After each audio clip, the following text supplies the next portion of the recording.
Bharatiya Janata party के प्रदेश अध्यक्ष किरण सिंह देव ने प्रदेश सरकार के बजट प्रस्तावों का स्वागत करते हुए मुख्यमंत्री विष्णुदेव साय और वित्त मंत्री ओपी चौधरी का अभिनंदन किया और कहा कि छत्तीसगढ़ की जनता के लिए एक श्रेष्ठ बजट प्रस्तुत किया गया है। वित्त मंत्री श्री चौधरी द्वारा बृहस्पर्शी, बहुआयामी और सर्वव्यापी बजट पूरे छत्तीसगढ़ के विकास को ध्यान में रखकर बनाया गया है।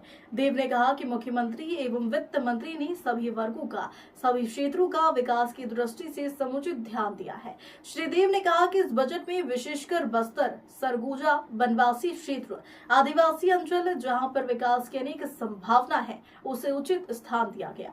छत्तीसगढ़ के यशस्वी मुख्यमंत्री आदरणीय विष्णुदेव साय जी और आदरणीय वित्त मंत्री ओपी चौधरी जी का बहुत बहुत अभिनंदन, बहुत बहुत बधाई। छत्तीसगढ़ की जनता को एक श्रेष्ठ बजट प्रस्तुत किया गया है आदरणीय वित्त मंत्री के द्वारा। बहुस्पर्शी, बहुआयामी, सर्वव्यापी ऐसा बजट जो पूरे छत्तीसगढ़ के विकास को ध्यान में रख के लाया गया है, मैं उसके लिए बहुत बहुत बधाई देता हूँ आदरणीय मुख्यमंत्री जी को, आदरणीय वित्त मंत्री जी को। सभी वर्गों का, सभी क्षेत्रों का विकास की दृष्टि से समुचित ध्यान दिया गया है इस बजट में। हमारे विशेषकर बस्तर, सरगुजा ऐसा वनवासी क्षेत्र है, वनवासी अंचल है और वहाँ पर विकास की अनेक संभावनाएं हैं और उसको उचित स्थान दिया गया है इस बजट में। उसमें कई विकास के कार्यक्रम, कई योजनाओं के लिए प्रावधान बनाए गए हैं। साथ ही शिक्षा के क्षेत्र में, स्वास्थ्य के क्षेत्र में, पेयजल व्यवस्था को और निरूपित करने की दृष्टि से हो, युवाओं की दृष्टि से हो, हमारी मातृशक्तियों का संबल बढ़ाने की दृष्टि से हो, चाहे हमारे किसान भाइयों के लिए हो, हमारे उद्योग के दृष्टि से,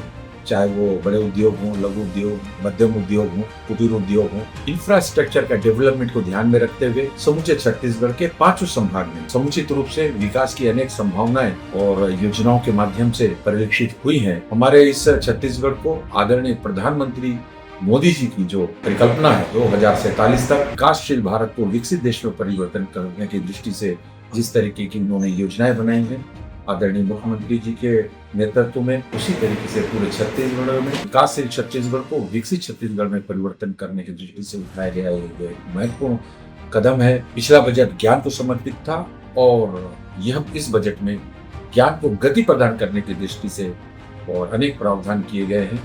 मैं बहुत बहुत बधाई पुनः आदरणीय मुख्यमंत्री विष्णुदेव साय जी को और आदरणीय वित्त मंत्री ओपी चौधरी जी को देता हूँ। बहुत शुभकामनाएं, बहुत बधाई।